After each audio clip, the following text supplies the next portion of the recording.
नमस्कार, DD news में आप सभी का स्वागत है। मैं हूं ऋतु वर्मा। शुरुआत करेंगे अभी तक की हेडलाइंस के साथ।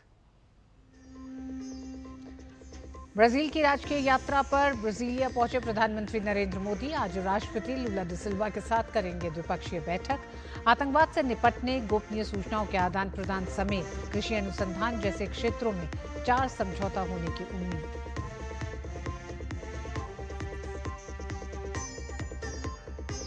अगले साल भारत की अध्यक्षता में ब्रिक्स को मिलेगी नई पहचान। प्रधानमंत्री नरेंद्र मोदी ने कहा, G20 की तरह जन केंद्रित दृष्टिकोण और मानवता सर्वोपरि की भावना के साथ ब्रिक्स को ले जाएंगे आगे।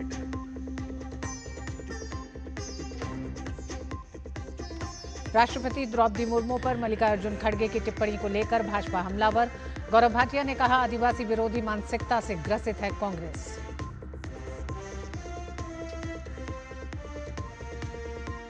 कोलकाता रेप मामले में भाजपा की फैक्ट फाइंडिंग कमेटी की जांच पूरी। बीजेपी अध्यक्ष जेपी नड्डा को सौंपी रिपोर्ट। पश्चिम बंगाल में अराजकता, महिला सुरक्षा की स्थिति को बताया चिंताजनक। ममता सरकार पर लगाया आरोपियों को संरक्षण देने का आरोप।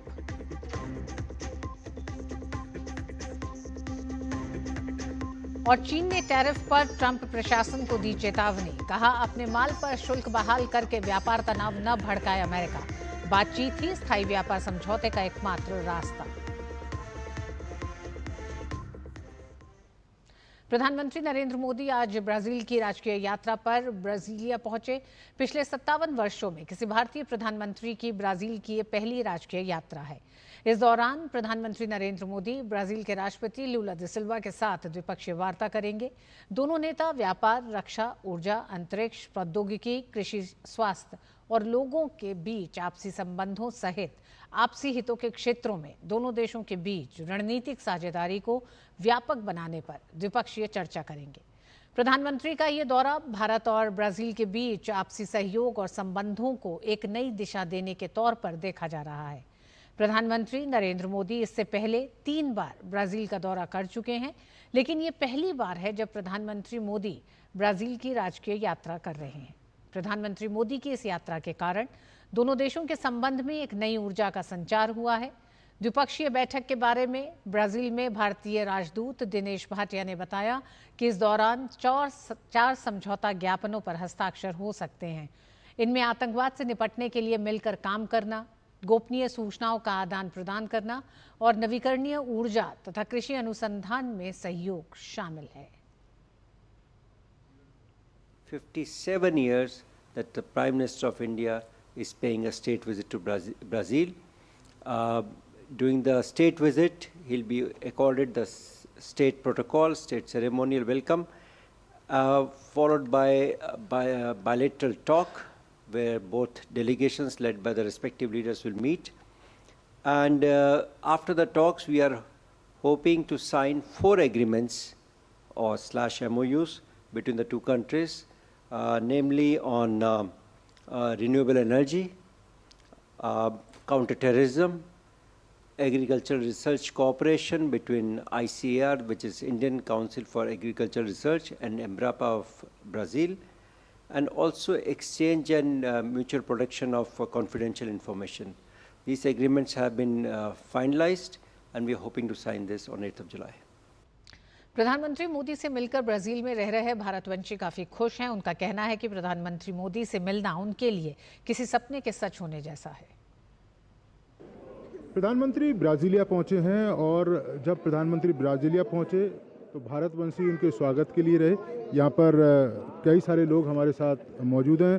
प्रधानमंत्री यहाँ पर पहुंचे, कैसा लगा आप लोगों को? बहुत ही अच्छा लग रहा है। हम काफ़ी दिनों से, जब से घोषणा हुई थी कि वो आएंगे, तो उनकी एक झलक पाने के लिए हम काफ़ी उत्सुक थे और इंतज़ार कर रहे थे। अभी आप देखें कि प्रधानमंत्री, जैसे ब्राज़ील और भारत के बीच में जो संबंध है उनमें एक नई गहराई प्रधानमंत्री ने दी है, तो उसका फ़ायदा दोनों देशों के लोगों को मिल रहा है। बिल्कुल।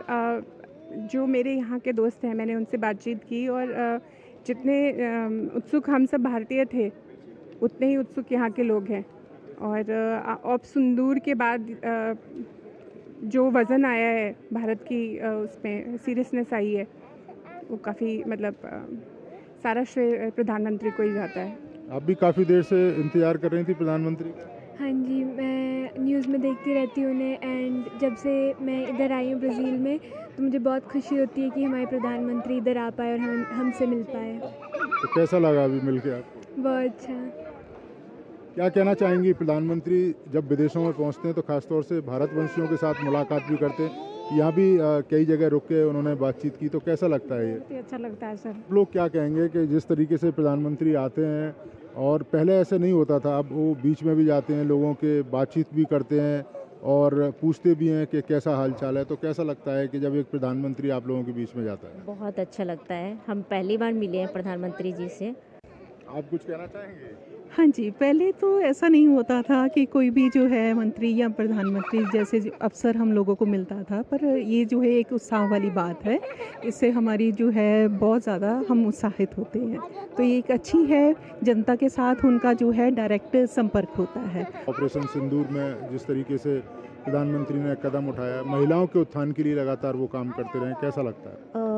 बहुत ही अच्छा लगता है कि उन्होंने एक पूरे ऑपरेशन को इतना परफेक्ट नाम दिया है ऑपरेशन सिंदूर, क्योंकि एक सिंदूर क्या महत्व रखता है एक औरत की ज़िंदगी में। उन्होंने बिल्कुल बैंग ऑन टारगेट नाम रखा और ना ही सिर्फ हमारे जो सोल्जर्स हैं जो लड़े, बट इवन सारे लेडीज़ को भी उन्होंने मतलब इतना जोश भर दिया कि बस अब तो भारत को कोई भी नहीं हरा सकता है।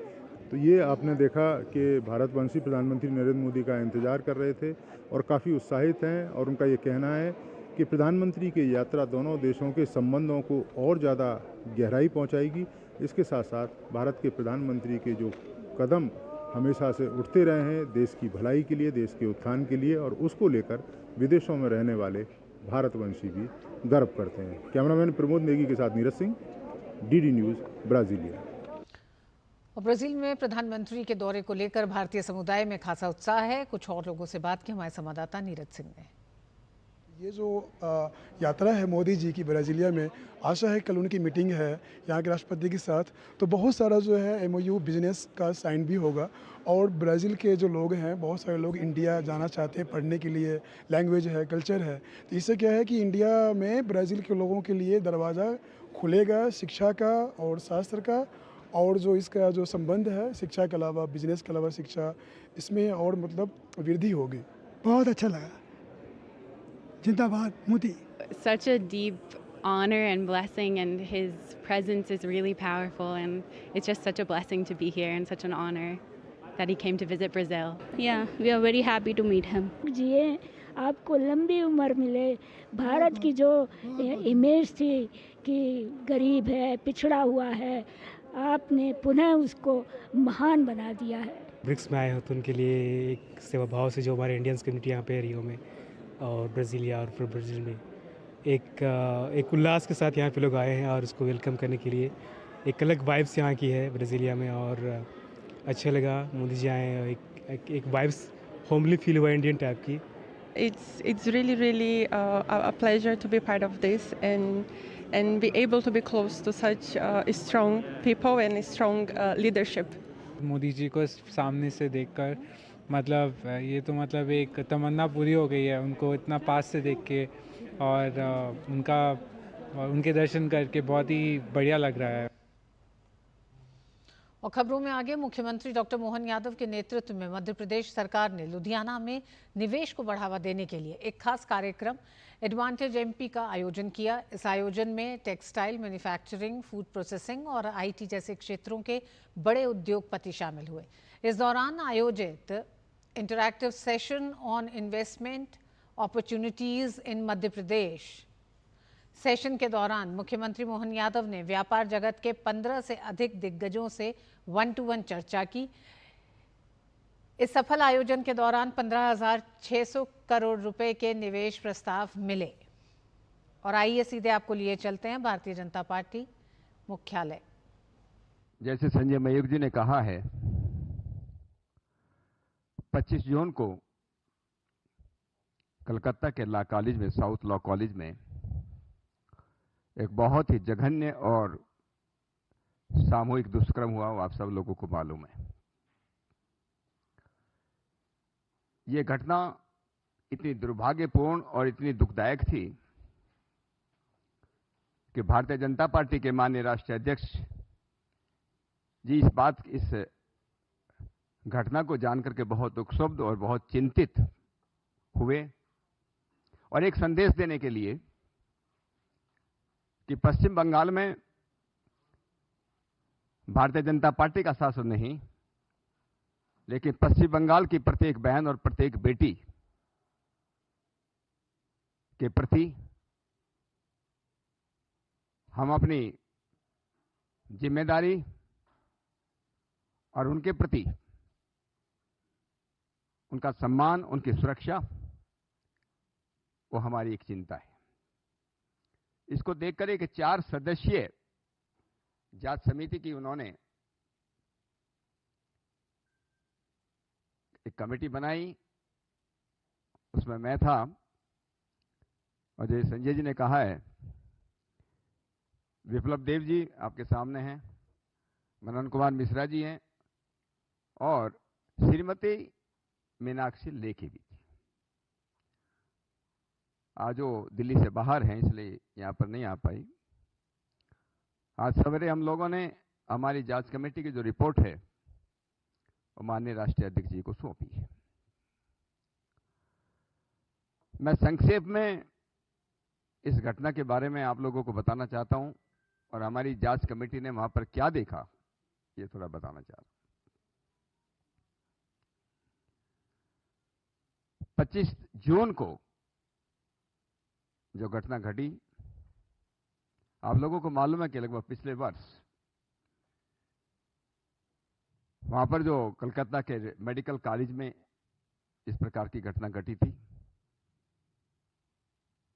और सारे देश के अंदर एक बहुत ही गुस्से का और चिंता का विषय बना था।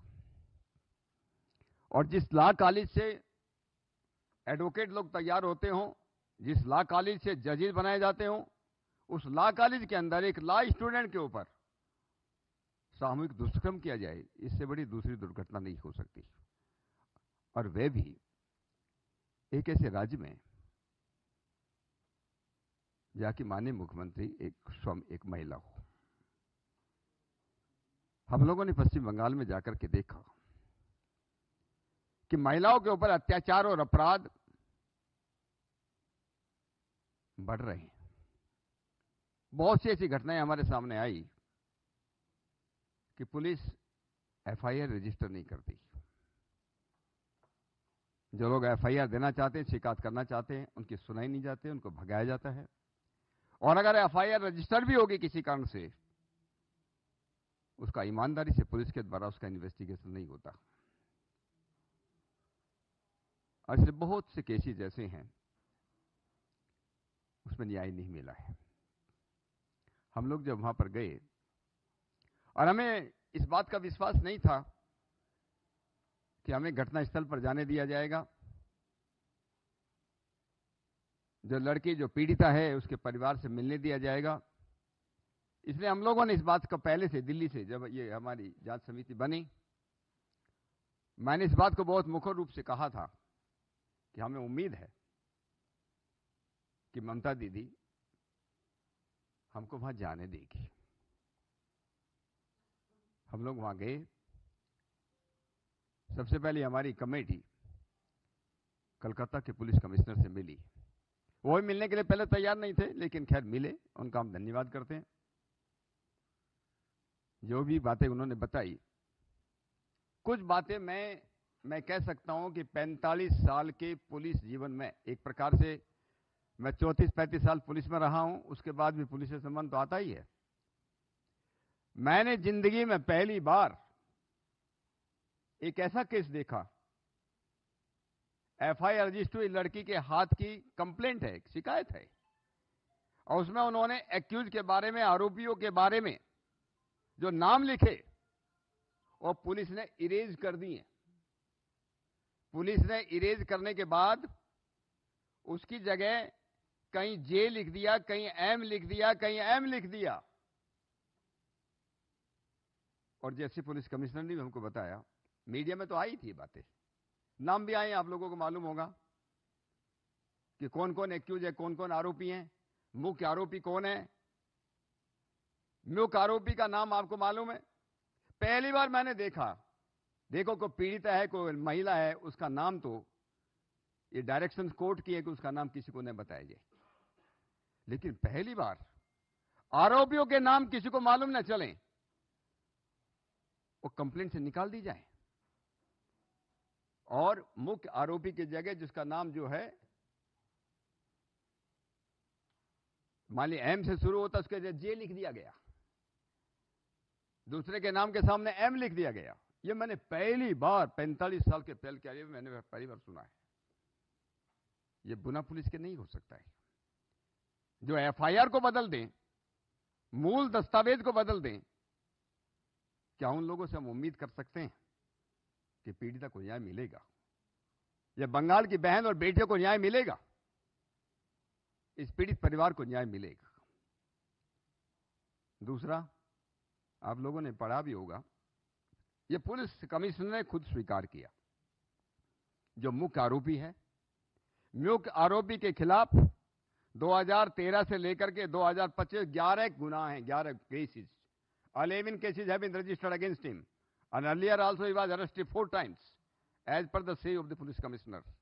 Even then, इतना होने के बाद भी उस लॉ कॉलेज के अंदर जहां पर पहले कभी वो स्टूडेंट रहा, उसी लॉ कॉलेज के अंदर वहां पर उसको भर्ती किया जाता है, स्टाफ में भर्ती किया जाता है, कैजुअल कह लीजिए, एमटीएस कह लीजिए, कुछ भी कह लीजिए, वहां उसको क्यों भर्ती हुआ? मनोज कुमार जी हमारे साथ थे, पुलिस कमिश्नर ने कहा कि आप लोग जो है लॉ कॉलेज में नहीं जा सकते। हमसे पहले भी कोई टीम गई थी, उसको आपको मालूम है, विमेन कमीशन की टीम गई थी, अलाउ नहीं किया। हमारे साथ एडवांटेज ये था कि Manoj Kumar Mishra ji, he being the chairman of the bar council of India, इनको ये अधिकार है कि देश के किसी भी लॉ कॉलेज में वो जा सकते हैं। इनके जरिए इन्होंने जो वहां जो प्रिंसिपल थे और vice principal holding the charge of principals को फोन किया कि हम लोग आना चाहते हैं। बड़ी मुश्किल से, तब भी हम बड़ी मुश्किल से लोगों, हम आधा घंटा तक गेट पर खड़े रहे, बड़ी मुश्किल से, लेकिन हम लोग स्पोर्ट पर नहीं गए जहां ये हुआ। हम चाहते भी नहीं थे कल को हमारे खिलाफ कोई एलिगेशन करें कि हम लोग उसमें जाकर के जहां पर ये घटना घटी है वहां पर हमने कोई टेम्परी किया, मैंने उसको कोई डैमेज किया। तो हम लोग वहीं गेट के पास बैठ करके वाइस प्रिंसिपल से बात किया। हमको मालूम चला कि लॉ कॉलेज की जो गवर्निंग बॉडी है, साउथ कैलकाटा लॉ कॉलेज कस्बा में ही, उसकी गवर्निंग बॉडी का जो चेयरमैन है वो वहां का एक लोकल एमएलए, लोकल विधायक है, उसका नाम अशोक देव है, हम नाम से बोल रहे हैं। उसके कहने से, उसके प्रेशर में, उसके दबाव में इस मुख्य आरोपी को वहां पर भर्ती किया गया और ये घटना घटी। इस प्रकार का जो है, जो कैरेक्टर, इस प्रकार का चरित्र जिस आदमी का हो, जिस प्रकार से गुंडागर्दी, और वो टीएमसी के स्टूडेंट विंग का रेगुलर मेंबर,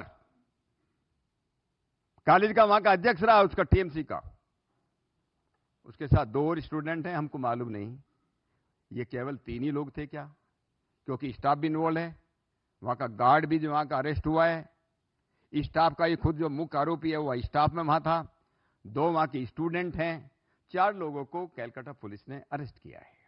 हमको नहीं मालूम जिस प्रकार से छेड़छाड़ की गई एफआईआर के अंदर, मुख्य जो कंप्लेंट थी लड़की की, उसके साथ इस प्रकार छेड़छाड़ की गई, हमको नहीं मालूम। हो सकता है और कोई आदमी टीएमसी का और कोई हो सकता है, और कोई नेता भी उसके अंदर इन्वॉल्व हो सकता है। हम लोगों ने कोशिश किया कि लड़की के परिजनों से मुलाकात की जाए। हमको धन्यवाद करना चाहिए, हमको नहीं मालूम हमको नंबर सही दिया कि क्या दिया, हमको जो नंबर पुलिस से मिला, हम लोगों ने कोशिश किया, मैंने भी कोशिश किया, मनोज कुमार जी ने किया, हमारे साथियों ने वो किया, किसी ने फोन का जवाब नहीं दिया। मैसेज भी किया गया, मैसेज को कोई जवाब नहीं दिया गया। हमको इतना बताया गया कि वो पुलिस की देखभाल में है, पुलिस की सिक्योरिटी में, कहां है, नोबडी नोज। ऐसी हालत के अंदर हमारी कमेटी के जो रिकमेंडेशंस हैं, आपको तो मैं उसको पढ़ भी देता हूं।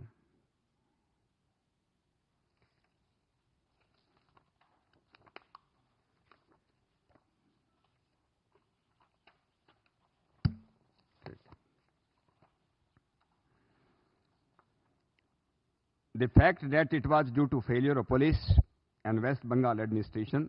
हम कहते हैं कि law order is totally collapsed. कानून व्यवस्था पूरी तरह से ध्वस्त है, प्रशासन एकदम से पस्त है और बंगाल की जनता एकदम से त्रस्त है, अगर मूल रूप से मैं इसको बोलूं, जिस अगर इसको बताऊं. That resulted in this gruesome incident is well established, and such incidents, serious crimes like murder, gang rape, loot, riots have become very common phenomenon in the state of West Bengal. There is complete failure and collapse of law and order in the state. In most of the cases, the criminals and the anti-social elements having close nexus with the TMC, with the ruling party, are getting full shelter and protection of the state administration and the police.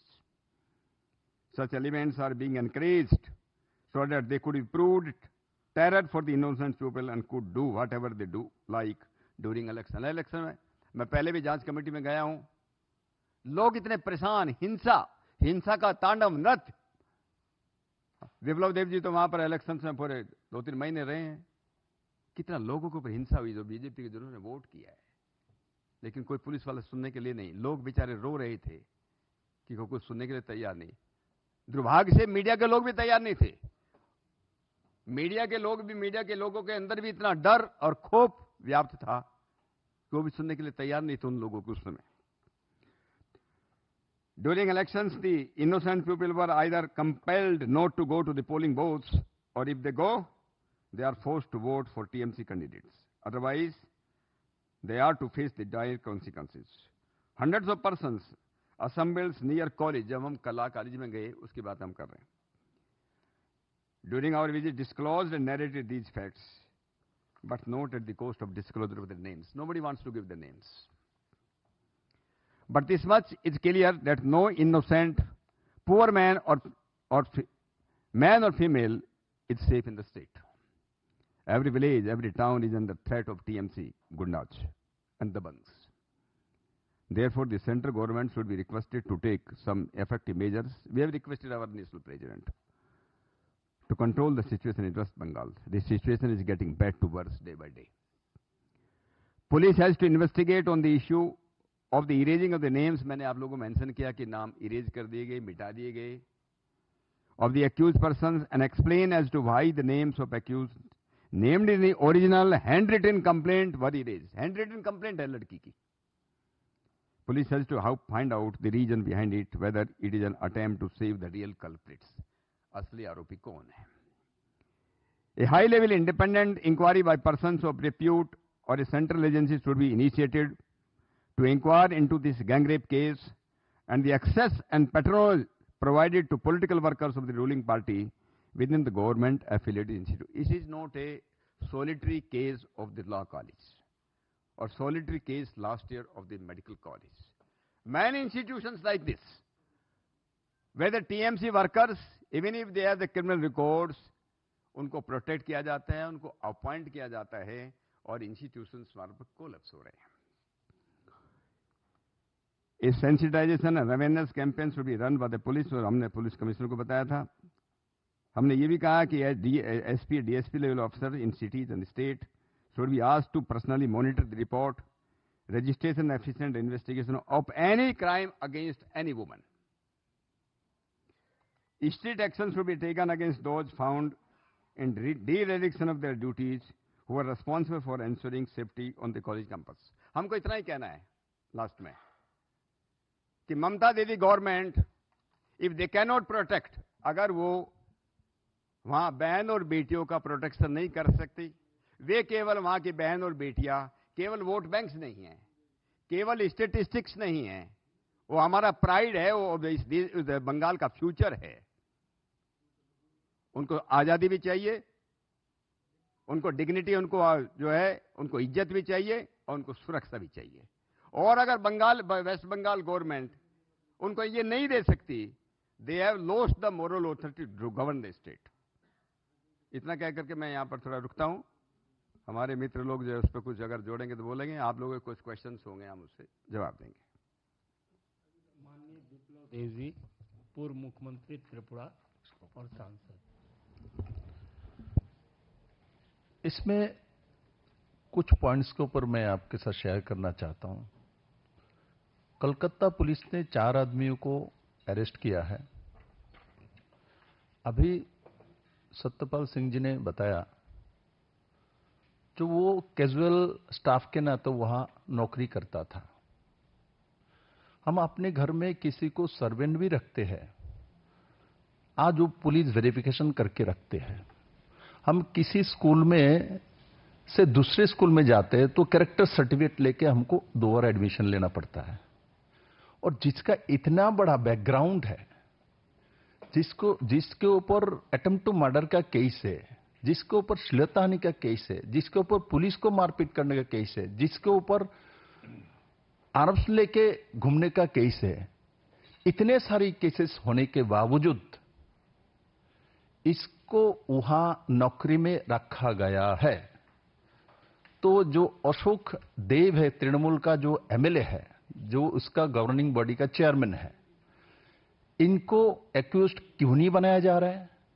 इनको पूछताछ क्यों नहीं किया जा रहा है? आपने वहां उसको एंट्री दिया तभी ये घटना घटा। ऐसे व्यक्ति को वहां एंट्री नहीं देते, ये घटना नहीं घटती। सेकंड थिंग, सिक्योरिटी जो एजेंसी है, सनफ्लावर एजेंसी, वो किसका एजेंसी है?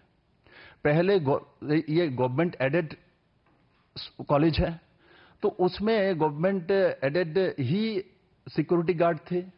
इनको हटा के इन्होंने सनफ्लावर जो सिक्योरिटी एजेंसी का स्टाफ लिया गया, ये भी तृणमूल कांग्रेस का ही नेताओं का है। उसमें जो एम्प्लॉय है वो भी इनका ही कैडर है। उसका रूम को ही उनको बलात्कार करने के लिए दिया गया है। तो इनको भी रिक्रूटमेंट अशोक देव ने ही करवाया। तो ऐसे लोगों को सिक्योरिटी गार्ड में नौकरी देने वाले कौन है? तृणमूल का ही नेता है। तो पूरे घटना तृणमूल कांग्रेस स्पॉन्सर्ड इनके सिस्टम द्वारा किया गया है। ये सब नहीं होता रिक्रूटमेंट, तो ये घटना नहीं घटती।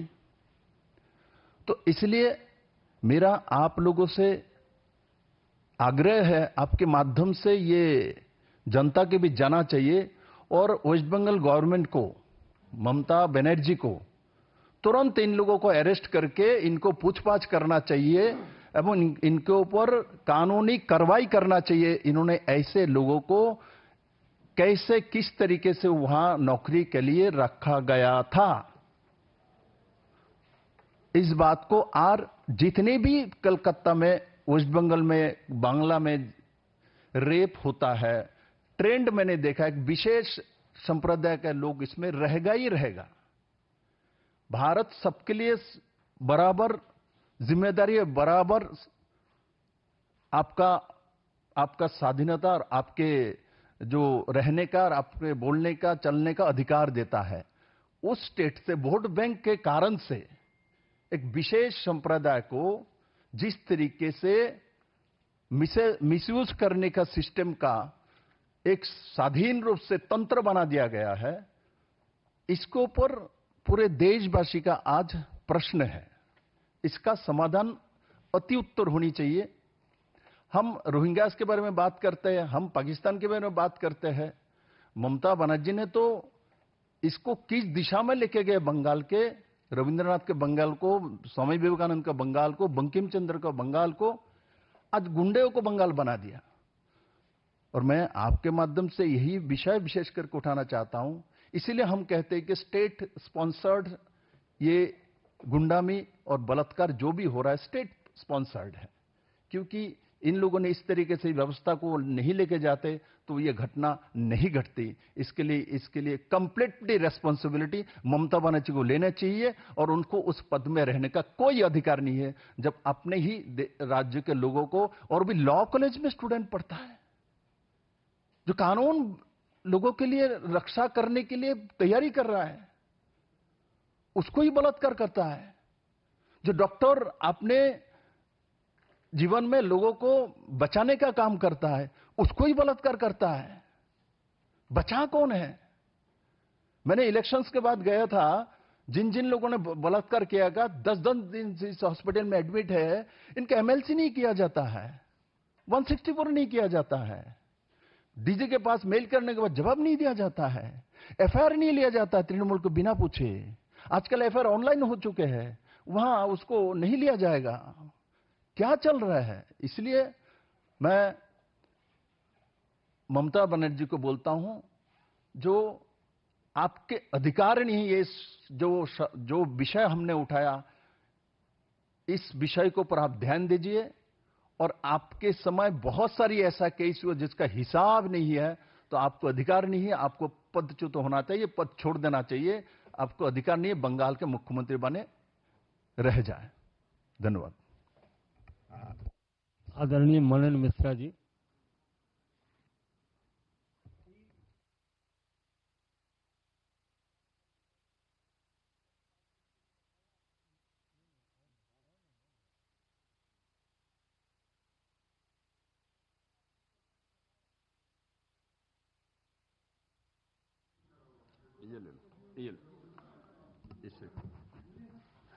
अभी आपने जो बताया,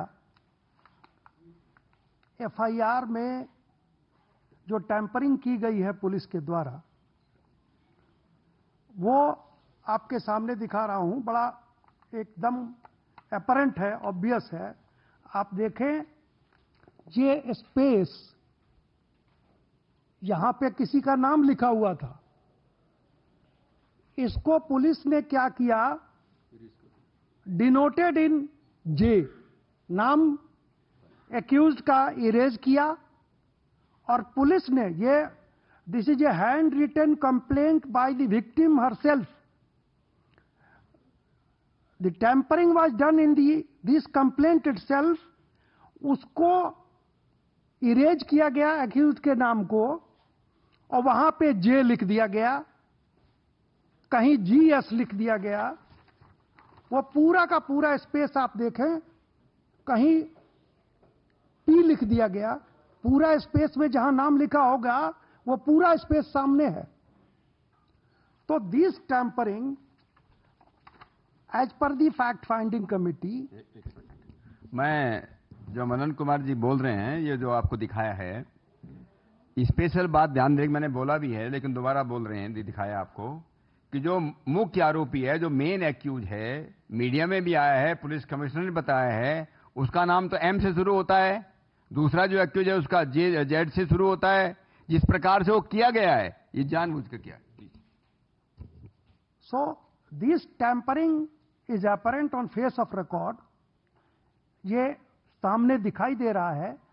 एंड ये क्यों किया गया, इसका रीजन क्या है? जब हम लोग वहां के कमिश्नर ऑफ पुलिस से मिले तो ये बात हम लोगों ने उठाई। उन्होंने कहा कि एफआईआर वहां पे मजिस्ट्रेट के यहाँ वहां सील बंद है, इसलिए हम इसका कोई जवाब नहीं देंगे। इवेसिव रिप्लाई उनका था, there was no satisfactory reply at all. अब हम लोगों का ये कहना है, रिपोर्ट में हमने इसलिए एक इंडिपेंडेंट और इम्पार्शियल इन्वेस्टिगेशन का डिमांड इसलिए किया है फैक्ट फाइंडिंग कमिटी ने। हमने आज रिक्वेस्ट किया है पार्टी को कि गवर्नमेंट, सेंट्रल गवर्नमेंट को लिख के इस घटना की एक इम्पार्शियल जांच कराई जाए कि एफआईआर जो वेरी बेसिस है प्रोसिक्यूशन का, उसमें इतना बड़ा टैंपरिंग, एक्यूज्ड का नाम छुपाने का वजह कोई हो नहीं सकता। एफआईआर में आप जानते हैं, रेप के केस में विक्टिम का नाम डिस्क्लोज नहीं करना है, लेकिन एक्यूज्ड के नाम को डिस्क्लोज करना ही है। उसको जब समाज के सामने आना चाहिए कि कौन किस ढंग का आदमी है, किस चरित्र का आदमी है। लेकिन यहां सारे एक्यूज्ड का नाम इरेज कर दिया गया। पुलिस का जो वेस्ट बंगाल पुलिस से जो नॉर्मली एक्सपेक्ट नहीं किया जाता है कि तुरंत एक्शन लेगी, तुरंत 2-4 आदमी अरेस्ट हो जाएंगे, और एक किसी आदमी का ऐसे नाम का नाम सामने ला दिया गया अरेस्ट करके कि वो 11 केसेज में वो एक्यूज्ड है। ये चीज भी, ये वेस्ट बंगाल का जो ये फास्ट एक्शन है, ये भी एक बहुत बड़े सस्पिशन पर उंगली उठाता है कि इतना जल्दी किसी को अरेस्ट कर लिया आपने, और ये नाम वाम बदल के उसको आप कहने लगे कि 11 केसेज में एक्यूज्ड है, ये है वो है। तो हमें ऐसा लगता है, इसमें कहा है उस लड़की ने कि वो जो एक्यूज था, मेन एक्यूज, वो टीएमसी का बहुत बड़ा नेता था, अनऑफिशियली उस कॉलेज पे रूल करता था। तो वी डोंट थिंक कि कोई इस ढंग का क्रिमिनल आदमी रहा होगा। वो कहीं कोई बहुत बड़ा आदमी उसमें इन्वॉल्व है जिसको पुलिस बचाना चाहती थी, और उसके वजह से उसको बचाने के लिए दूसरे लोगों को, बच्चों को अरेस्ट करके, और ऐसा लगता है कि मामले को हसप करना। अब तो इन लोगों का भी एक्विटल इसलिए होगा कि एफआईआर में टेम्परिंग है। वो कहेंगे कि हमारा नाम काट दिया गया, एबीसीडी जोड़ दिया गया, तो हम कहां से पिक्चर में आते हैं। तो ये भी बचेंगे कानूनी ढंग से, और जो मेन रियल कल्प्रिट है उसको सामने नहीं आने दिया। दूसरी बात, जब हम लोगों ने कमिश्नर ऑफ पुलिस से रिक्वेस्ट किया, हमने, कन्वीनर साहब ने और पूरी टीम ने, कि हम विक्टिम से मिलना चाहेंगे, विक्टिम के परिजनों से, उनके फादर से, मदर से, जो भी हो, उनसे मिलना चाहेंगे, they did not allow us to meet. उन्होंने फ्लैटली रिफ्यूज कर दिया। उन्होंने कहा कि वो अभी कहाँ है मुझे नहीं मालूम, वो तो मेजर है इसलिए वो स्वतंत्र है, भारत के किसी कोने में होगी, हमने उसको सिर्फ सिक्योरिटी दिया है। सिक्योरिटी आपने दिया है तो आपको जरूर मालूम होगा। हमको आप पुलिस प्रोटेक्शन में अपने आदमी के साथ भेजिए, हम कुछ सवाल पूछेंगे, वो सेफ है कि नहीं। वो जो बयान उससे दिलवाया जा रहा है वो फ्री ढंग से दे रही है, अपने फ्री विल से दे रही है कि कोई दबाव है, लेकिन we were not allowed to meet her. किसी को नहीं दिया। एक उन्होंने नंबर दिया कि ये लड़की के फादर का नंबर है, हम लोगों ने कोशिश किया, मैसेज दिया, कोई रिप्लाई आज तक नहीं आया उसका। कॉलेज में जब हम लोग गए, कॉलेज में घुसने देने के लिए पुलिस ने आधा घंटा हम लोगों को रोक के रखा। पुलिस ये नहीं चाहती थी कि हम लोग वहां जाएं। स्पॉट पे तो जाने के लिए हम लोग खुद ही नहीं रेडी थे कि कल एलिगेशन लगा देगा कि ये लोग गए, कोई टेम्परिंग कर दिया।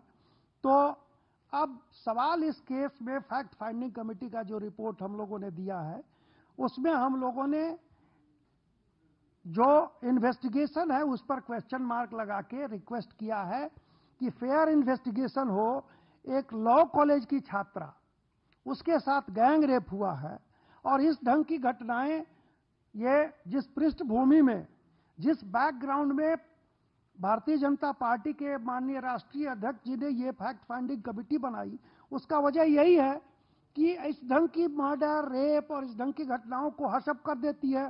पुलिस इन्वेस्टिगेशन को दूसरे लाइन पे ले जाके, और उसके बाद में जो रियल कल्प्रिट होते हैं छूट जाते हैं। तो ये फैक्ट फाइंडिंग कमेटी, जब हमने देखा सारा ये माहौल और वहाँ का जो पेपर्स, तो उससे यही सामने आया कि इस मामले में भी पुलिस ने असलियत को छुपाने का प्रयास किया है, इन्वेस्टिगेशन को डिरेल करके दूसरे तरफ ले जाने का प्रयास किया है। तो एक इंडिपेंडेंट उसकी इंक्वायरी और इन्वेस्टिगेशन होना चाहिए, और अब हमने दे दिया है रिपोर्ट। मुझे लगता है कि गवर्नमेंट को हमारा रिपोर्ट फॉरवर्ड किया जाएगा। स्थिति जो वेस्ट बंगाल की है, हमारे ऑनरेबल कन्वीनर ने बताया कि वहाँ पे जब हम लोग कॉलेज के प्रांगण में गए थे, गेट पे लोगों ने कहा कि ये सब सर, ये हम लोग का नाम ना लिया जाए, लेकिन आम बात है, कैसे हम लोग मारे जाते हैं, पिट जाएंगे, अभी कुछ बोलेंगे तो कब पुलिस हम लोग को अरेस्ट करेगी, कब हैरास हो जाएंगे। तो इसलिए स्थिति बहुत वहाँ की खराब है। अब इन्हीं शब्दों के साथ आप लोग को धन्यवाद। कोई सवाल हो तो आप कर सकते हैं। प्रश्न सादर आमंत्रित है रविकांत राय, टाइम्स नव भारत।